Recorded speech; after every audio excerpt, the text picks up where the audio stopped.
than you're used to. I appreciate the opportunity to come. I would like to give a round of applause to the planners that made today possible. Super conference. You can just tell the details have been thought out, so we want to roll through this as fast as we can. Might just be a little bit dry, but to the point, and hopefully effective and efficient. So, the connection between wellness and service. Those of you that, let's see, is this working if I step away? Those of you that are familiar with wellness or wellness initiatives in your facility, obviously may or may not be familiar with some of the drives to have people take better care of themselves, for example. And so we're going to talk about how that connects to the things that we do in our professional lives. So wellness, what I do for myself, and service, obviously, in terms of this discussion, what I might do for other people, and the connection that implies. So, wellness and service, how are they connected? So, wellness might be what you do for yourself. You can see there somebody going for a hike, getting a massage, perhaps. It's nice to be at a spa, isn't it, for this conference? You may turn on music and start dancing. Who knows? How many of you like to just turn on some music and move around in your immediate environment in order to change and improve your health?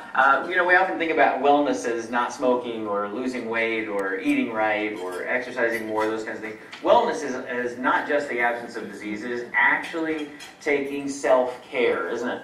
It's self-care, the ability to treat yourself. And so we don't tend to think of that very often as health professionals. We don't treat ourselves, but we do have things that we do in our own personal lives, maybe such as you know, dancing, moving around, getting some music going, that kind of thing. Being active, you know, sometimes can change the mood. I don't know about you guys. Oh my goodness. Oh my God. Okay, everybody stand up right where you're at. You can do it. Here we go. Let's move. Come on. You can do it. Here we go. Stand up and start marching in place. It's 8 o'clock. Let's move. Come on. Here we go. All right.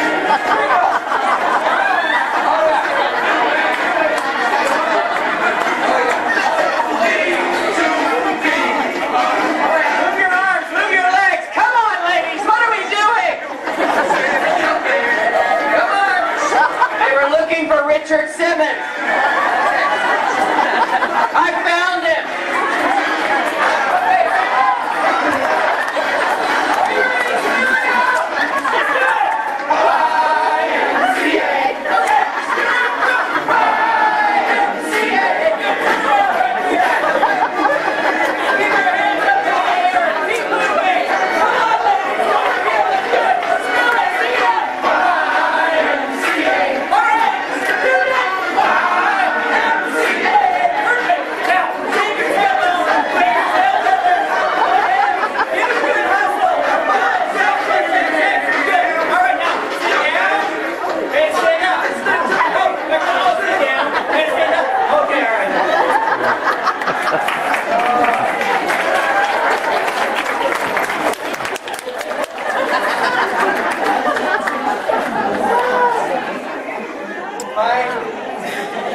My favorite part was the look on your faces when I said this is going to be really dry. We're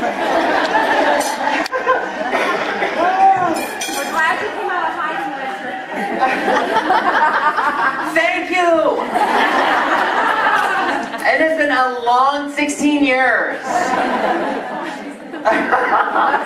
So what Jamie didn't say is that my first degree was in performing arts. Yeah, can you believe it?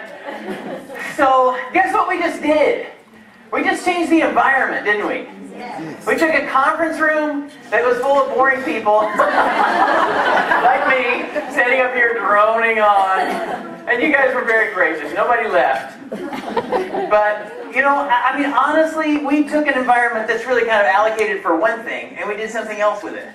You know, we're really just supposed to sit down and shut up and listen, and I'm supposed to talk. If you want to get up and move during the talk, as long as you're not distracting, do that.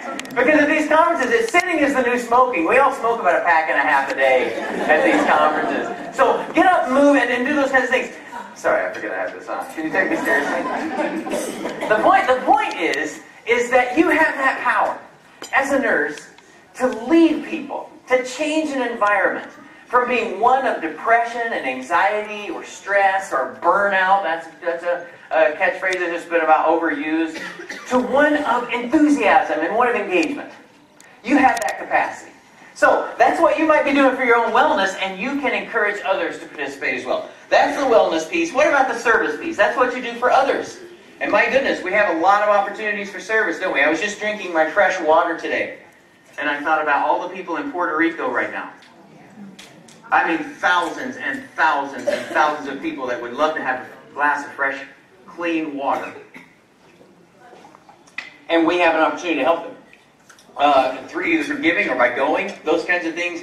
We have a lot of opportunities to serve, even in our daily jobs. Maybe you guys have seen this picture. I trusted you had. A lot of people in my realm, you know, the emergency department, they're just like, I don't know what that is. What is it? A great, but how many of you see this every single day, several times in each shift? And it went viral. You know what I mean? Like, I mean, my wife's had 3 kids. I remember this. I've kind of done this. I mean, I take care of patients, but it's not that special. I mean, it's great, but you do it every day. And it went viral. People are just like, their minds are blown. I'm on, you've not been in a C. diff room. Wait till you come to an isolation room. Come on in here. Let's run this code on the guy that's incontinent.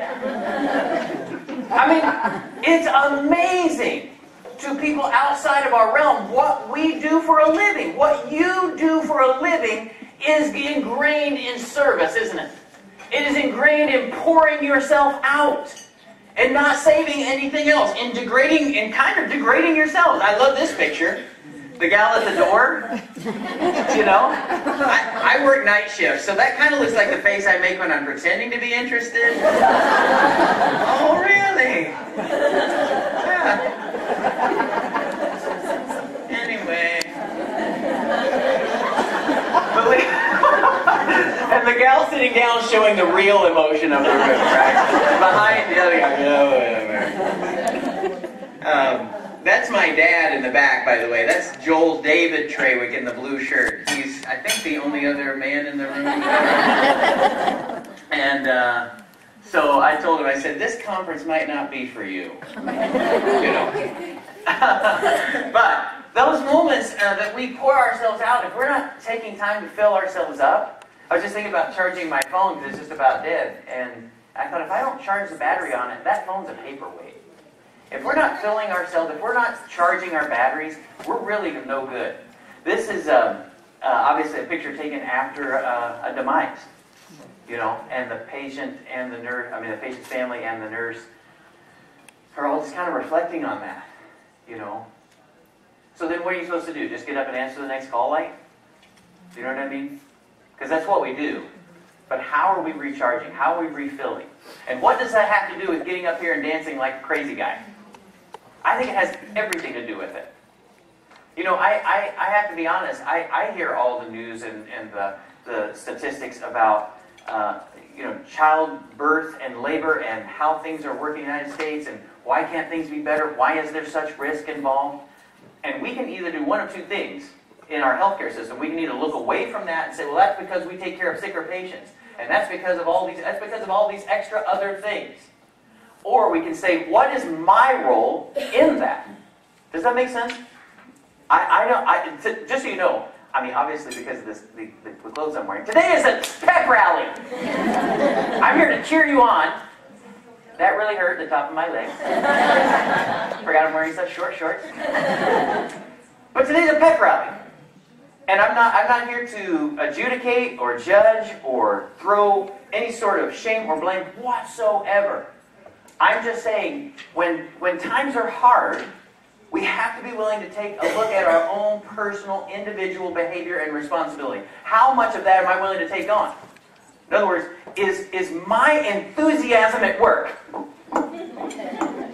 making a difference in the patient care, the level of care and involvement in my could that be a factor? Just think about it. Could it be a factor? Could burnout and stress and the inability to recover after this be playing a role in the next patient's care because I didn't take care of my back pain? because I wasn't paying attention to my cholesterol. Because I went ahead and smoked a pack a day because this was driving me insane.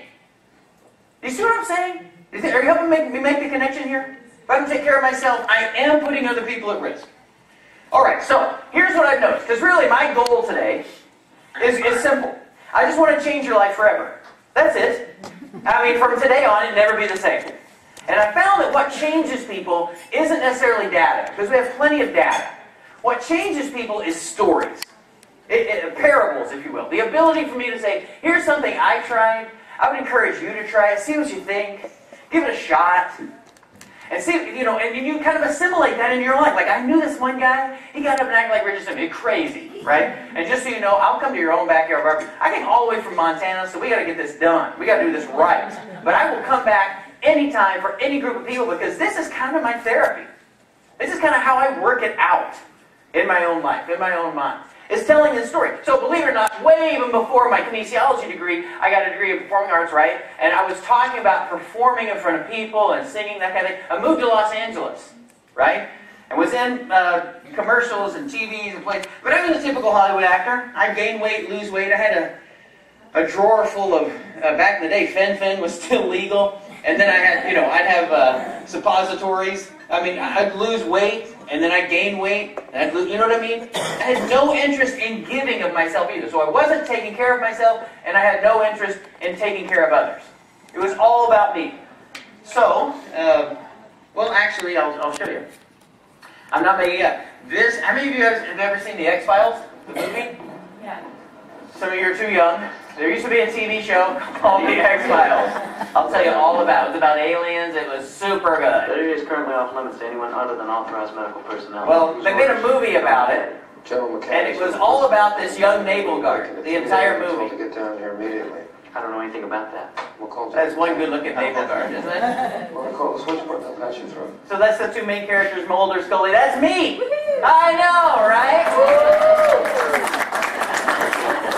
There's my 7 seconds of fame. And they basically tell me to shut up and they're going to get their stuff done whether I like it or not. And, yeah, so, that, I'm looking all intense and all serious. This is in Los Angeles. I think we were shooting in a deserted hospital in Long Beach. Why don't you head on down and I'll confirm authorization. Thank you. Yeah, I really told him what's up. So then I chase... Is it Mulder or Scully? That's Scully. Okay, so Scully is the girl. I'm chasing her. I swear, I never saw a full episode. My whole life. Oh yeah, that's me with my serious face on. Right? And Jamie Foxx had a TV show. Did you know that? You ever heard of Jamie Foxx? No? That man is funny right there. So we had done a couple of shoots. No, you don't understand. You see, I'd like to pay you for my This was all improv, just so you know. I didn't even tell Jamie I was going to do this, because we already had a couple in the can. We had a live studio audience. We don't take no credit cards. This was my one shot. Moved all the way from Georgia. I grew up in Dalton, by the way. Okay. Woo! Carpet capital of the world! Oh yeah, I had to bleep out a bad word. I see your point. No, I don't think you do see. Oh,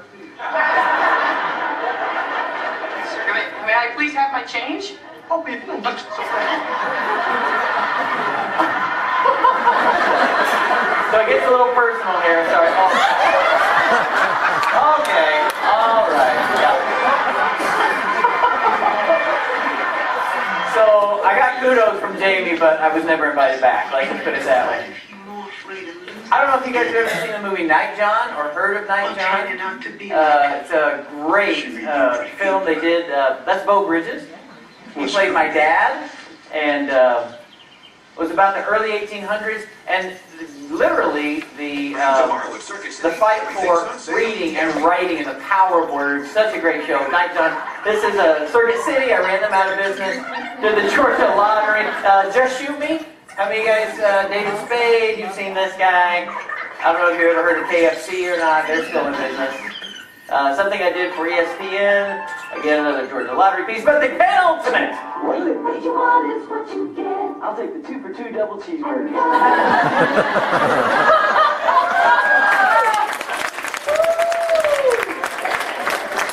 I'm in it doesn't get any better than that, right? In fact, I was just thinking about this. Speaking of stories, my wife and I, when we got married, I left Hollywood, right? Because I was decaying from the inside. I looked like super happy, but we could go on. That could be another hour-long talk. So every time those guys, Mulder and Scully, would come in, David Duchovny and Gillian Anderson, they would write their names down, and they'd use a pen, and some paper, and we did it like 15 times. No, do it with a southern accent. No, do it with a northern accent. No, pause here, do this. It was ridiculous. So every time we do the shoot, I would take that piece of paper and fold it up, put it in my pocket. And the pen! I had a pocket full, and they're like, didn't we just have a... Can we get we had a pen, I don't know, I kept all of those, and then when my wife and I were dating, we got married, I proposed and that kind of thing, we didn't have any money for wedding ring. So I went on eBay and sold those pieces of paper and the pens for $300, and we had the wedding bands because of that. That is our wedding band, the authentic signed piece of paper from that scene. Got us married. So, honestly, when I die, I don't want them to show that video. You know what I'm saying? That's not the penultimate of my life. It's a joke, right? I'll take the 2 for $2 double cheeseburgers. What a great guy. His life must have really meant something. No, in truth, this is what makes my life mean something. These guys. Right? Come on. That's my wife, obviously far left, so cute, so sweet. If you know her, you'd realize that I stalked her. It's the only way I could get her to marry me. I had to bribe her. That little guy on the right, that's Josiah, and he is now 10.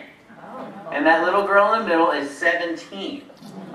And that guy next to me is Elijah. So it's Josiah, Savannah, Elijah. And then my wife's name is Cecilia. So Cecilia, Josiah, Savannah, Elijah. All 3 syllables, all in an AH, and I'm Joey. I'm the outcast. Beautiful kids. My life is fantastic. This is me as a nurse. Yes, that really is my fanny pack. I don't know if they allow fanny packs in your facility. Yeah, not anymore. But that's okay. Honestly, I throw mine away about every 3 months. Because you can get them for $3.99 down at the hardware store or at the rescue mission. But I can, bleach them, wipe them out. Everything in there. I'm just getting too old. I'm too lazy now to go back and forth. But no, that's my current life, and it's kind of built around service. In fact, if I have any video shown at my funeral, I would hope that you guys would show this one. Oh Lord, my God, when I in awesome wonder consider. All right, everybody. We're not going to take an offering plate, but you can raise your hands. If you want to raise your hands. Come on. I get chill bumps myself, and I've seen it a million times. Because I know the story. Frank Carter was a patient of mine for 3 nights. I worked night shift. I don't know if you can see, but he had a USMC tattoo right here on his left forearm, right? What a sweetheart. Had a brain tumor, was leaving for surgery later that day. And his granddaughter asked me, could you come sing? This is his favorite song. I said, it's a hospital. I'm not really. There's 35 people on the other side of that camera, right? She's holding the camera. I'm not in there alone with Frank. And everybody's just crying their eyes out. And I thought, that's probably why I have this ability, is to not be crying my eyes out right now. I can make it through this song because that's what he needs right now. How great thou art, how great thou art.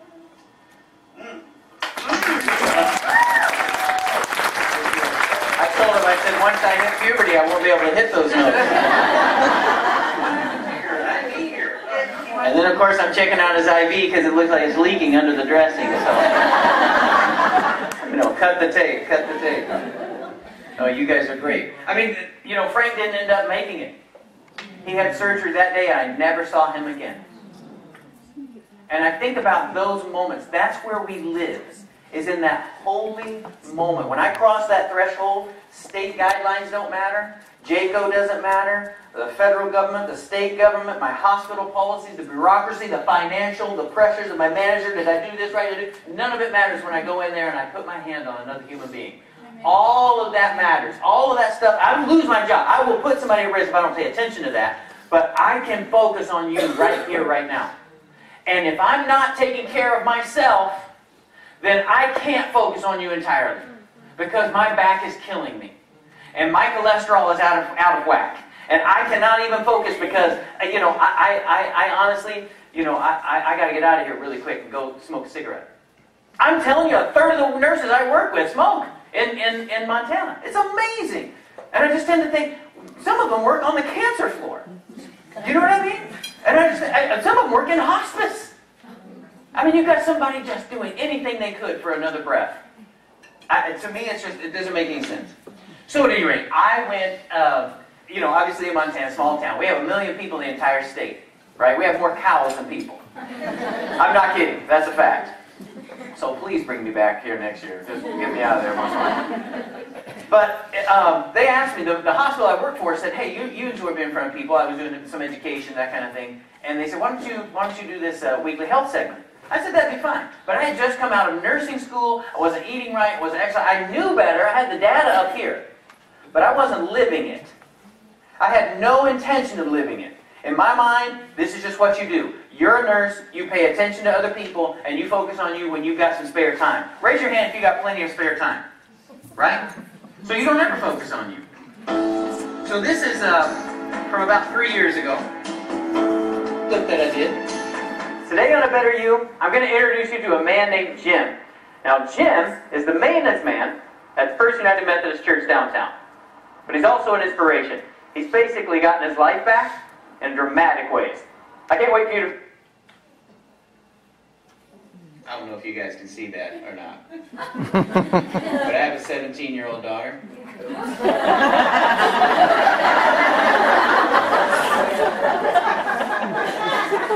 She informed me those are moves. Thank you, honey. Anybody need a 17-year-old daughter to come live with them for a while? Wow. Moves. And she said your belly button looks like the never-ending salad bowl at Olive Garden. She said I could dip bread in that. Get a different shirt, Dad. Thank you, sweetheart. Oh, Lord. So then I started paying attention to things, did some things right, started focusing on stuff. And then we did another segment. This is about 3 years later. Maybe a little less. Hello, and welcome to A Better You. Same shirt. My name is Joey. That's on purpose. No, I can't do it. I can't do it. It's me. It's Joey, and I am so on fire. I'm so excited. You might be wondering why I'm wearing this shirt. Well, it's a very important reason.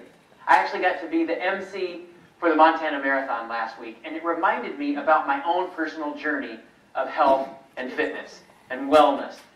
I have not always been on the right path. In fact, I want to show you what I used to look like even just a year ago. Today on A Better You, I'm going to introduce you to a man named Jim. Take a look at some of that. It's amazing. I have started on a journey. I know, now you can't not look at him. Taking sugar out of my diet. You are sick people. To doing 7-minute workouts. I don't know what the path is for you, but I want you to know that so all of a sudden, as a nurse, here for you, and I want to I have a platform your stories. A gal came up to that I wouldn't have had, I don't think, if I was just a community member, right? That thing? You can change the environment you're in. Now, all of a sudden, I'm the guy. When I come to work, people say, hey, there's the guy. I want you know, oh, are we going to do a workout during work today? each other so that we get Sorry, I had a piece of cake. Tell me or whatever. Send me an email. It's funny. And let's keep each other motivated. Because you do. You become that guy. So I'm sorry, I'll cut that short. We're running out of time, I know. So you might be thinking, well, geez, what happened? I mean, what was the initial shift? And I'll tell you exactly what happened. There were 3 things that happened in the course of the same 30 days.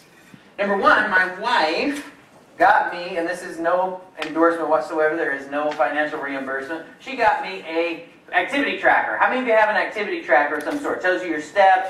Fantastic! That's awesome. Keep up with that. That's probably 80% of the room. That's amazing. And we didn't have the money for that. I remember we were out at dinner, a really nice dinner, and I said, you know what, honey, we don't have the money for that. She said two things I'll never forget. She said, when you take care of yourself, you are taking care of us. And she said, likewise, if you don't take care of yourself, it's like you're abandoning us in slow motion. Right? I mean, because everything I do is for you and the kids. I work late. I stay long. I pick up extra shifts. She said, I see you picking up food wherever you can. I see you drinking 2 liters of Diet Coke every shift to stay awake. Right? I see, because it's diet, right? It's good for you. It is good for you. I don't know. I had to give that up. I'm not kidding. It's like methamphetamine for me. I mean, I'll do a Snickers bar, but Diet Coke, I can't do it because I won't be able to stop. There's something in there. Something in there. I don't know what it is. But she was right. I didn't want to be the guy at 55, 60 years old show up to the hospital with pain radiating down my arm because I've been focusing on other people and their needs and not mine for so long. How long does that go? So, she got me an activity tracker and I loved it. I started monitoring my steps, making sure that, I got enough sleep. It even tells me if I'm, tell me right now, slow down. What are you doing? Take a breath. This is my son. This is thing number 2. This is Elijah. He was the guy next to me on the bed there. He's now 14. He's a freshman in high school, honors English, honors science, super proud of him. He gets infusions of Remicade every 7 weeks for Crohn's. I remember one day, he was complaining since he was about 5 or 6 years old. But one day he got up to go to the bathroom and he collapsed to the floor. And I remember picking him up and putting him in the car. And he was incontinent. I mean, it was about as bad as you could imagine. We didn't know how it was going to go. And I remember being in the car on the way to the hospital thinking, okay, you've got my attention. I'm ready to bargain. What do you need, God? I'm your man. You tell me, and I'll show up early, and I'll stay late. You just tell me what to do. Because I'm yours, I'm in, you tell me. Well, it turns out he wanted me to eat right. And I thought, whoa, hold on a second. Because if Elijah eats better, he does better. That's the bottom line. And so I'm telling him to eat cucumbers, strawberries, and organic chicken breast, and I'm over here eating 2 liters of Diet Coke and a Rice Krispie treat the size of my face, made with peanut butter with chocolate drizzled on the top. Delicious. The word drizzle, by the way, I think Satan invented that word. Drizzle. It's just got calories in the word. Drizzle. So now we go to infusions every 7 weeks, and we are both eating a lot better.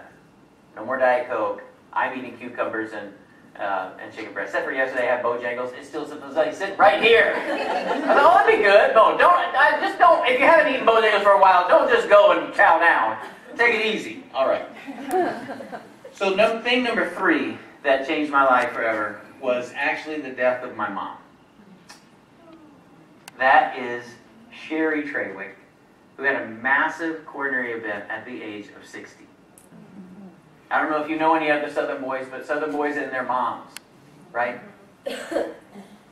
I remember going to bed and I'm sleeping during the day, so about 10:30, 11 o'clock in the morning, my wife woke me up bawling and said, your mom is gone. I thought I was having a bad dream.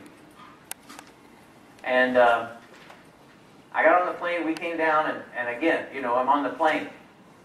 And I'm thinking, okay, you have really got my attention. Because now who has a risk factor? Right? And I'm the guy doing what she was doing. When she passed away, she had a crock pot full of beans for a family member that had, was going through a hard time. Constantly giving up herself, not paying attention to her own needs. Do you know what I mean? I think you do. And it makes me upset because this is my daughter, Savannah, sitting with her. But my 10-year-old, he has no memories of my mom. She was a fantastic lady. It makes me so mad I could chew a nail in half. Because sometimes I think I could have saved her. What didn't I say? Because I wasn't living the lifestyle. I had no moral high ground to say, hey, this is what you ought to do. Because I wasn't doing it. Do you see what I'm saying? We as nurses, when we do what we say we will do, it is a powerful, powerful follow-through. People are blown away by what we do in the course of our livelihood.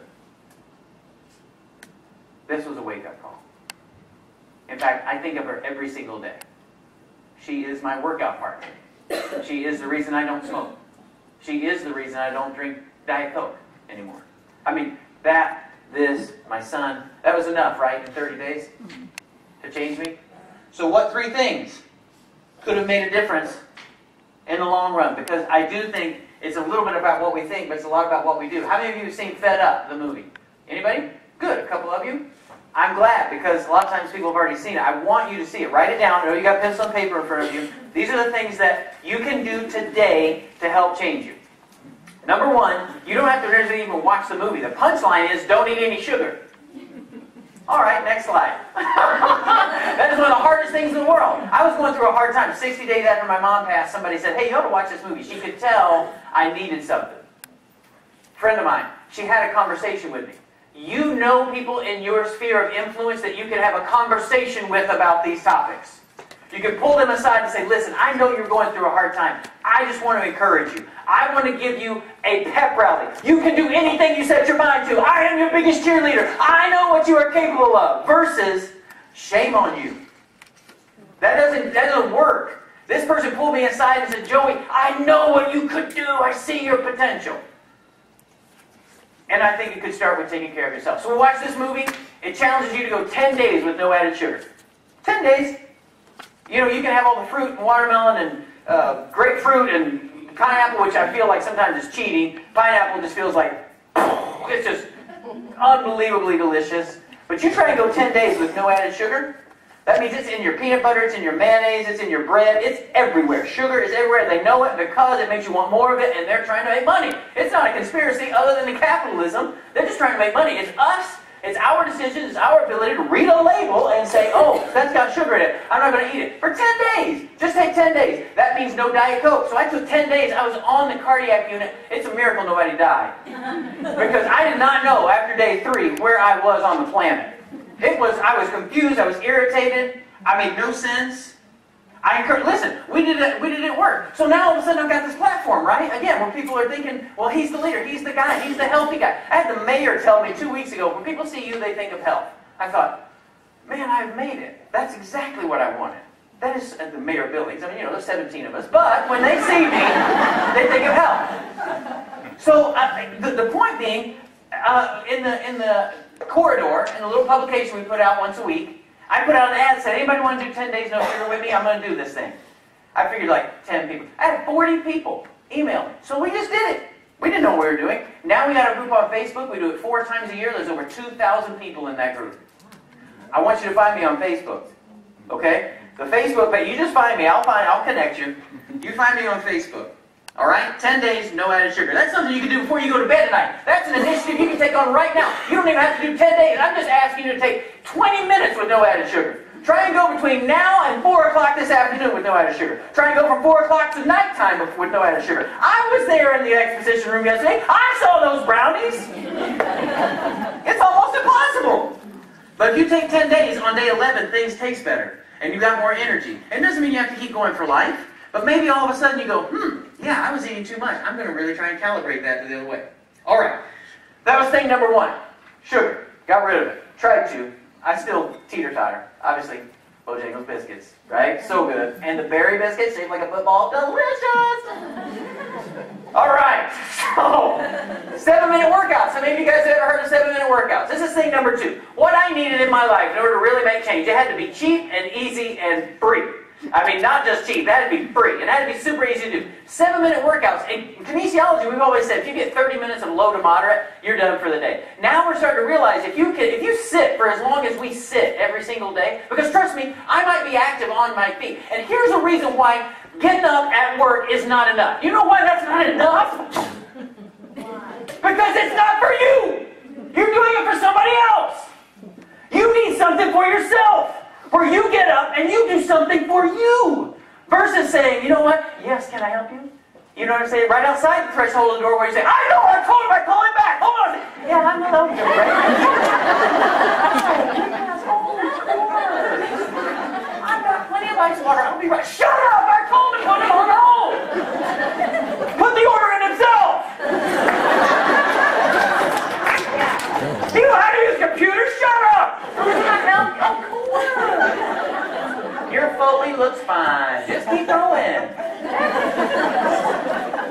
It had to be cheap and easy, and you've got to do something for yourself. This 7-minute breakaway has been groundbreaking in our realm, because 7 minutes 3 times a day may be as effective as 30 minutes of low to moderate. 7 minutes of intervention, right? 7 minutes of this, and maybe dancing a little bit to Richard Simmons or, disco, might be enough 3 times a day in order to prevent a heart attack. 21 minutes total, but broken up like breakfast, lunch, and dinner, may be better than 30 minutes of low to moderate, and then you sit the rest of the day.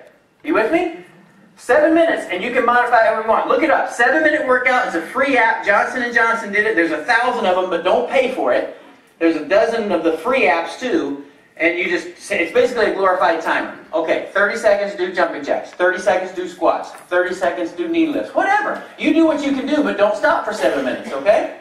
All right. 7-minute workout. We even do it at the nurse's station.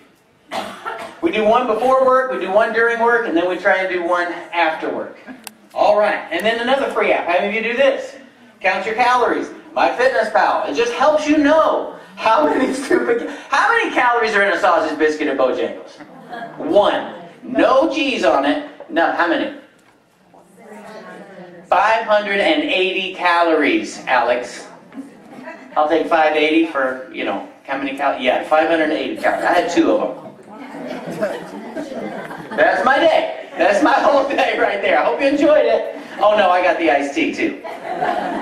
So if sugar isn't your thing, and 7-minute workout isn't your thing, I want you to write down tinyhabits.com. So this gentleman is a behavioral psychologist out of Stanford. He's putting together data points on how to change human behavior for the better. And if you're not trying to change for the better, maybe you're as healthy as you're ever going to be. I don't know you. Maybe you are never ever going to get any better than you are right now in regards to health, but there is something you want to change. This is a way to do it. tinyhabits.com. And if you're not trying to get better, I think you're taking up too much space. You need to go down to Puerto Rico and help somebody. Okay? I mean, we all should be pushing to improve and get better and shove others to that direction. Are you with me? That's what nursing is all about, is we are helping people improve. And we need to be doing that ourselves. tinyhabits.com, I can't really go into it, but the bottom line is the diabetes prevention program where I work and help out with, they hired me because it helps establish habits. Right? If you take the 6-week course and then afterward you're falling off the wagon, we didn't do a good job of teaching you how to change your behavior. Okay? Tiny little habits, tiny changes. BJ Fogg, Dr. BJ Fogg, tinyhabits.com. Okay. It's free. He basically puts you on an automated mailing program and then you're on your own. But 3 things you want to change, right? Think about it. Okay. Super helpful. Obviously, we know eating right is backed up. How many patients do you see? They can't figure out what's going on. They've been eating Cheetos solid for 3 days. Exercise and mood, data. American Psychological Association. 10percenthappier.com. The idea that maybe just sitting, reflecting, taking a breath. If you haven't seen these websites or researched them, I just encourage you to do it. There's no way we can go over all the data in here. 10percenthappier.com. But the idea that I can sit and breathe and take a moment and convince myself I am a good nurse, that means I'm going to be better for my patients. That's the bottom line. That's wellness, and that's for me. So, up here up front, I have a bunch of blocks. And I want you to come grab one, only if you'll agree to make a small change for yourself. So you might take a block, and you might take a block and say, I'm going to put it on my dash or my desk or something like that, and I'm going to remind myself every single day, because it's in a prominent place, to do some small thing for me today, every single day. And that way, next time you go to the doctor, right, he says, how have you been? How's your activity level? You can say, Doc, I've been walking around the block every single day. Every day. I sometimes I walk around it twice. It's my own block, and I walk around it. I think it's backwards. I mean, I jump my block. No, the bottom line, I'm not going to do it. Bottom line is only come get one if you're really committed to change. If there's no blocks going up here, I won't be sad. It just means that everybody's being honest and legitimate. But if you come and take one, I want you to be an agent for change for not only for yourself, but your environment and those people that you know. Because people are waiting on us to take the lead. They want us to be in those roles. Okay? Oh, I love it. See, I'll come get one right now. I love it. We're going to have a healing service. Hold on a second. It's all right. It's all right. I'm almost done. I'm almost done. So why in the world? Thank you, dear. Thank you, young lady. All right. That's okay. You thought that was the altar call. That's all right. Come grab one. I have never had that happen. I've been doing this for a long time. I've never had that happen. I am so in love with you ladies. Just, you know, and guess what else is up there? Hey, on my name tag, I stole these from the American Nurses Association. Healthy Nurse, right down here at the bottom. You get one. Put it on your thing. Right? You got one? Get one and put it on your thing. There's probably, I don't know, maybe a dozen of them up here. But why carry them around? I want to spread the love. Okay, here we go. Healthy Nurse. Why do all of this? Because the crisis is real. Why else are we on the planet? This is what we used to call trauma porn in the emergency department. I'm going to fly through these really quick. We used to take pictures of people with broken legs and bones sticking out and stuff like that. This is data porn. I want you to check this out. 1990, 2000, and 2010. The first thing, light blue states or white states don't have any data. The dark blue states are 10% or more obesity. 86, 87, 88, 89, 90. Dark blue is now 15 to 20%. You get the idea. Now we have a new category. Never move to Mississippi, by the way. That's the really underlying, or West Virginia, or I guess anywhere in the southeast. Oh, shoot. Oh, never mind. There we go. Everybody's watching our state, right? Here we go. Oh, poor Georgia. Now a new category, greater than 30%. 2008, 2009, 2010. Wow. Why does it matter? Because the crisis is real. And if we are not able to take care of others, then we can't, if we're going to take care of ourselves, we can't take care of others. That's basically the whole tenet. This is Mary Kay Keenan, a friend of mine's daughter that passed away almost a year ago. I sang at her birthday. Her mom is a very dear friend of mine. And if it hadn't been for her passing, I probably wouldn't have put two and two together about how incredibly important we are in serving our community. If I'm not taking care of myself, I'm not available to help, right? So this is my van, believe it or not. Yeah, I showed up at her birthday and sang all the Jim Morrison songs I knew. But this is the story. If you had just a few paragraphs to summarize the life of a lost loved one, well, the choice of words would be very difficult. One Billings family whose only child died from a drug overdose shared with her obituary the heartbreaking story of addiction. Q2's Aisha Gore spent time with the young woman's family, who say they want their carefully chosen words to help others. Let's get the side view here, Carol. Carol and I, we had waited an awful long time to have a child. You do look sharp. So I just couldn't wait for our little Mary to show up, you know. She's pretty cute. She was a very happy baby, very easy, happy-go-lucky baby. She's so sweet. Well, we're going to sign off. You did a very good job, Dad. Well, I'll get better. Maybe even all right. I don't even have her feet in here yet. I was kind of scared because we had waited so long, but it was also very rejoicing because, you know, we had wanted a child really bad. John eventually found himself coaching Mary's soccer team, a game he knew nothing about, and Carol leading Mary's Girl Scout troop. They joined the church choir and took camping trips. Just a great thing for my kid. My daughter and I, we were really tight for a long time. 22 years of memories is all the Keenans have left of Mary. This little girl who grew up in this perfect world died on November 22nd in Utah as a result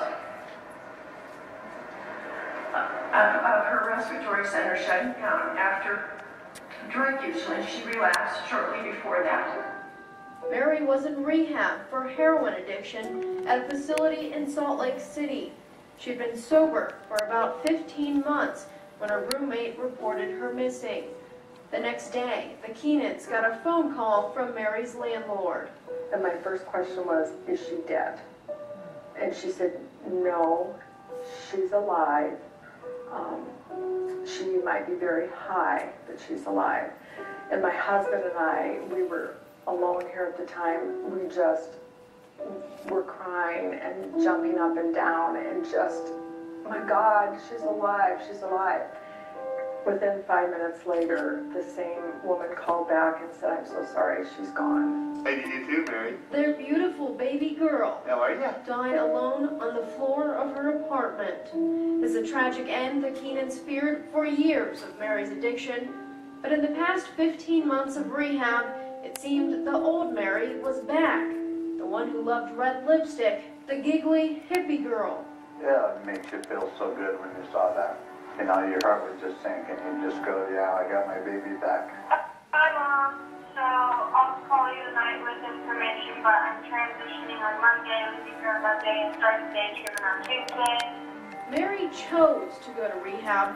She admitted her addiction, and she committed to sobriety. And I can remember Carol and I, we looked at each other and we just grabbed each other's hands and we said, thank God she wanted help.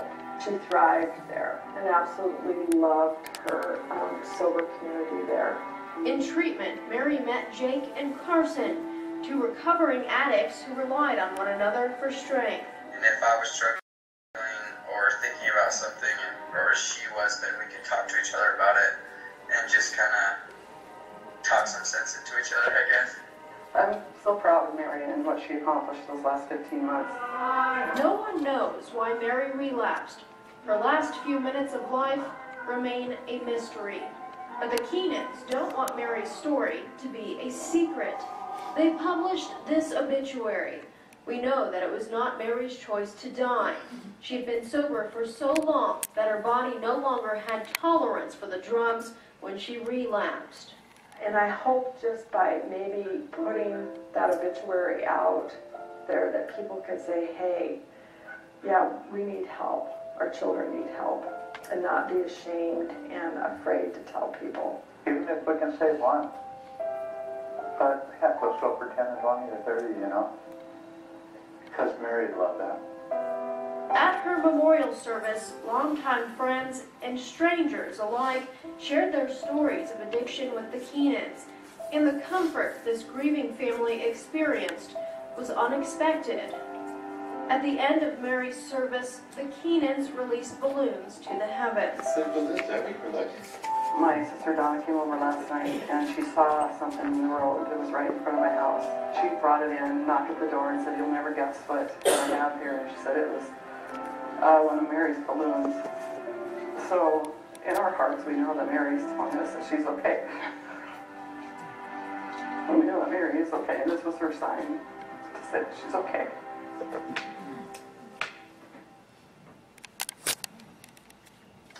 Mary was a graduate of Billings Senior High, the same school attended by Natalie Dietrich, who also died from a drug overdose earlier this year. The Keenans asked that donations be made to Tumbleweed here in Billings to help other youth who are struggling with addiction. Did you catch that part about Tumbleweed? Tumbleweed is the place in town where kids that are at risk go. I'd never been there in my life. But I knew Carol. And I loved her daughter. I loved her husband. Why in the world would I show you that? That is so devastating. I've seen it a countless number of times. Because those traumatic experiences change us. And so now, I didn't know what to do. You could write a check for $50 maybe at the funeral. But I knew I had a t-shirt that people always made a comment about, and I'd always been thinking, this would make a great fundraiser someday. You know, if I could just find a cause. Well, now I had a cause. And so now it's become a thing. The state of Montana with RN in the corner. You would think that I invented Cheerios. People are so excited. We have sold thousands to benefit Tumbleweed. Now we're making CNA and respiratory therapist and MD and you name it. I did CMSRN the other day and, X-ray. It's a thing. And it's even available in your state. So with your pen and your paper, write down upteenmillions.org. UPTEEN millions.org. But I honestly am not here to sell you a shirt. You don't have to buy a shirt. The bottom line is, now look at what's happened. Because a nurse that was taking care of themselves got involved in a cause. You see what I'm saying? Service and wellness. Wellness and service are inextricably linked. What do you get when you combine wellness and service, guys? When you combine those two, what do you end up with? All right, everybody back on your feet. Obviously you don't know. All right. Come on now. Everybody stand up. Move around. Here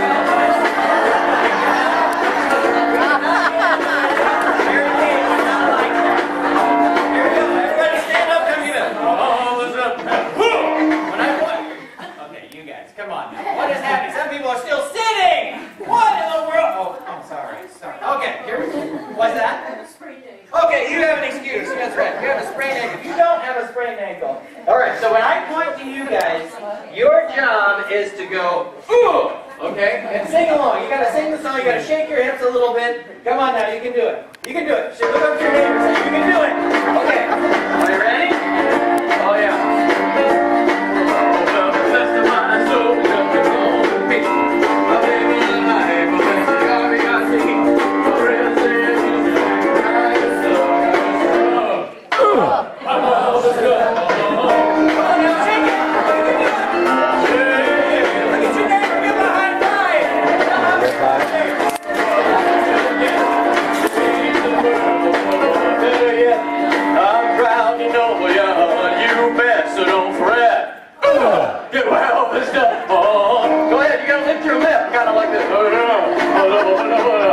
That's right. Shake somebody else's hips, will you? Your body and mind and good service can be hard to find, but you live life from better to best. Your smile so big you can't stay depressed. That's all right. You can clap your hands. That's right. Yeah. And get moving. Don't stay still. My goodness, this is your one chance.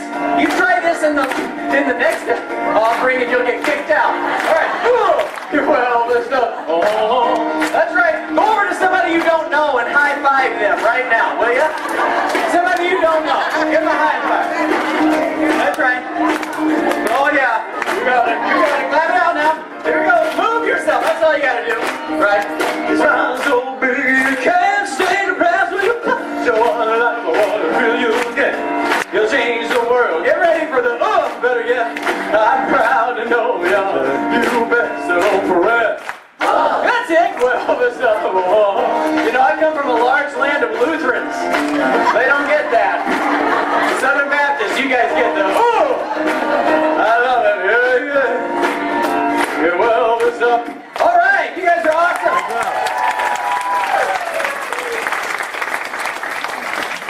Now, I am so glad. Thank you. Thank you very much.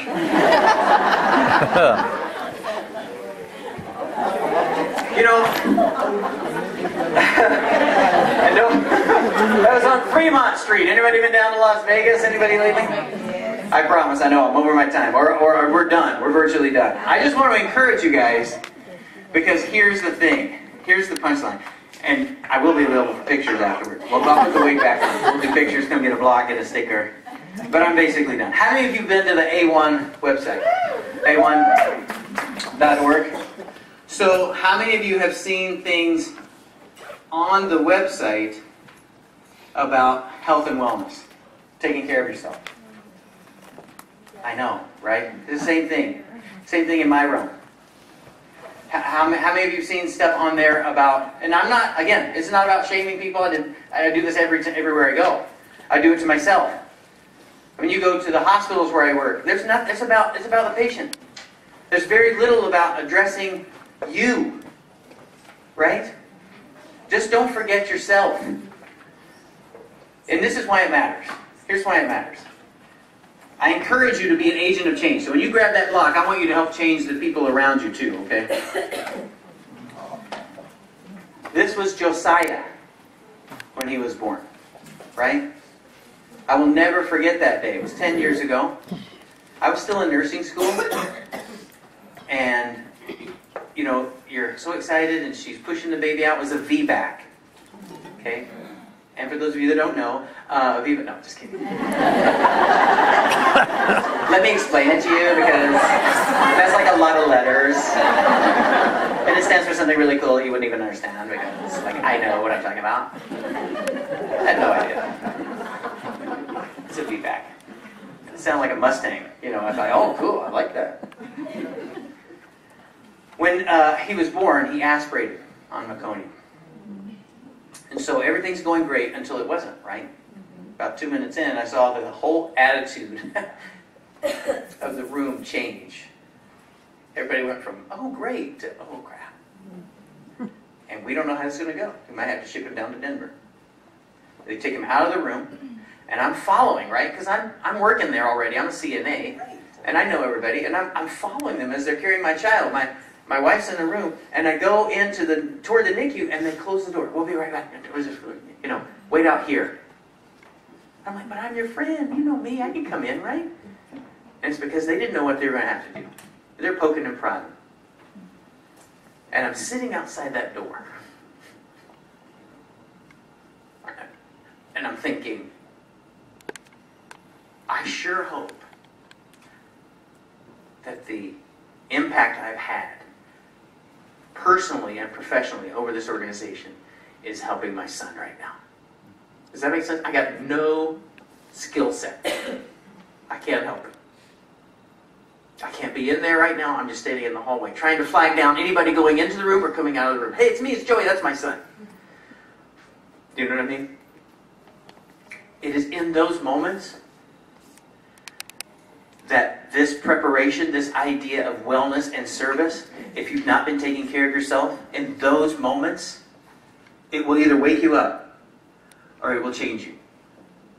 This is Elijah outside the incubator, talking to his brother.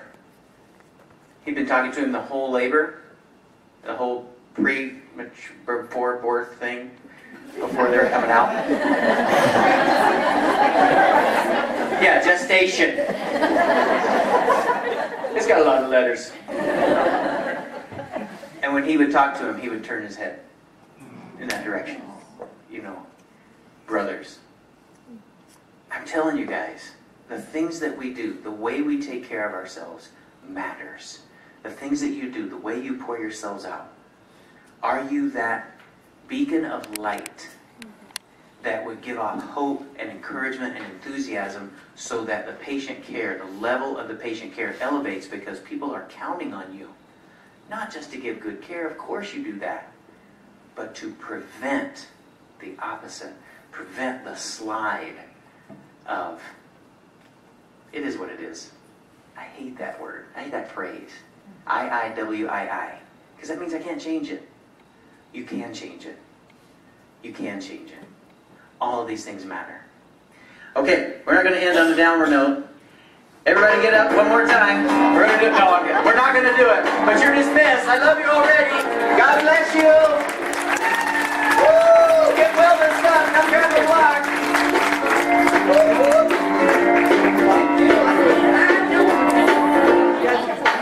We do have an announcement. I'm not nearly as entertaining as Joey.